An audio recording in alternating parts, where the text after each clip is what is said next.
सत्य और ईमान की महिमा बड़ी अनंत, झूठ डूबता मनुज को कैसा होगा अंत। इस प्रकार साधु नाम का वैसे मंगल स्मरण करते हुए ब्राह्मणों को दान दक्षिणा देकर के रास्ते में आगे चला ही जा रहा था। रास्ता में जा रहा था, भगवान ने विचार किया कि इसकी परीक्षा लेना चाहिए। भगवान ने डांडी स्वामी का वेश बनाया। परीक्षा लेने के लिए आते हैं, पूछते हैं कि हे वेस्त्री नाव में क्या है। धन के मद में चूर हो करके वैश्य ने कहा, क्या तुम मेरा धन चुराना चाहते हो, क्या कुछ लेना चाहते हो। इस डर के मारे वैश्य ने कह दिया कि मेरी नाव में तो लत्ता पत्ता पतूर भरी है। भगवान ने कहा, तथास्तु, जैसा तुमने कहा वही सत्य हो जाए, क्योंकि वह तो सत्यनारायण भगवान थे। सत्यनारायण का मतलब होता है जिनके समस्त अंगों में सत्य का आवास है। सत्य से ही पृथ्वी चल रही है, सत्य से ही सूर्य उदय हो रहा, सत्य से ही सब कुछ हो रहा। लेकिन आज मनुष्य कलयुग में सत्य का रास्ता छोड़ करके छल कपट धोखाधड़ी करके रुपया पैसा कमा रहा है। लेकिन मनुष्य को चाहिए जितना बन सके सत्य के रास्ते पर चलना चाहिए। यही भगवान हमें सत्यनारायण की कथा सिखलाती है। इस प्रकार जाकर के दोनों विचार करते हैं। नाव काफी हल्की हो गई, हराई हो गई, कपड़ा आदि हटा कर देखा धन की जगह पे बेल के पत्ता आदि पड़े हुए थे। देख करके चकित रह गया और चक्कर खा करके भूमि पर गिर पड़ा। इसके दामाद ने जल आदि छिड़का, होश में लाया गया। होश में आने पर धन के लिए विलाप करने लगा। तब इसका दामाद समझाता है, गत शोको न कर्तव्यो भविष्यम नेयो चिंतेत वर्तमानेषु कार्येषु वर्तन्ति विचक्षणा। गए हुए का शोक नहीं करना चाहिए, वर्तमान में कर्तव्य करना चाहिए। इस प्रकार उसका दामाद समझाता है। तब जाकर के डांडी स्वामी के पास जाते हैं, बारंबार क्षमा याचना मांगते हैं कि हे प्रभु, आप मेरे अपराध को क्षमा करें। आपकी लीला को कौन जान सकता है, आपकी लीला को ब्रह्मा आदि देवता नहीं समझ सके, तो भला मैं मूर्ख बुद्धि वाला मनुष्य आपकी लीला को कैसे जान सकता हूँ, आप मुझे क्षमा करें। उसका दामाद समझाता है, माल पुनः मिल जाएगा है डांडी का साप, उनसे जा मांगूं क्षमा विनय पूर्वक आज। अर्थात वह समझाता है, इसमें कोई संदेह नहीं है, माल तो दोबारा मिल जाएगा। उन्हीं डांडी स्वामी से क्षमा याचना मांगना चाहिए। दोनों वहीं जाते हैं, बारंबार क्षमा याचना मांगते हैं। प्रणत पाल रघुनायक करुणा सिंधु खरार, और गए शरण प्रभु राखी हैं सब अपराधी विसार। मोह मूल बहुसूल प्रदय त्यागहु तम अभिमान, भजहु राम रघुनायक कृपा सिंधु भगवान। इस प्रकार बारंबार क्षमा याचना मांगी। तब जाकर के भगवान प्रसन्न होते भय। जैसा उसका धन धान था वैसा द्वारा हो गया।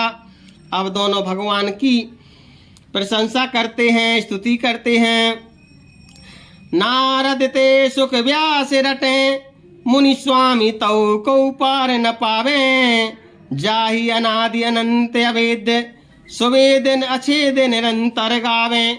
निर्गुण पे गुणहारी प्रभु जग में, आकर नित नित खेल रचावे। मूर्ख तथा अज्ञान अहो हम, जानी कहाँ तुमरे गुण पावे। बारंबार क्षमा याचना करते हैं कि हम तो मूर्ख हैं, आप मेरे अपराध को क्षमा करें। तब जा करके भगवान क्षमा याचना कर देते हैं, क्षमा करते हैं। जैसा उसका धन था वैसे धन कर दिया। धन से भरी हुई नाव लेकर के वह वैसे नगर की ओर चल दिया। अब नगर के बाहर जैसे आया तो दूत को भेज दिया कि जाओ दूत घरे खबर कर आओ। तो पति दामाद साकुशल नगर लौट आए हम। तो जैसे पता चला कि पति आ गए हैं, कथ व्रत को आधा अधूरा छोड़ करके बिना प्रसाद चरणामृत पाए, बिना प्रसाद ग्रहण किए अपने पति को देखने के लिए चल दिया। आज भगवान की माया हुई कि भगवान ने नाव के साथ में दामाद को जल में डुबो दिया। धन का घमंड प्यारे मन से तू दूर कर, दौलत खजाना सब यहीं रह जाना है।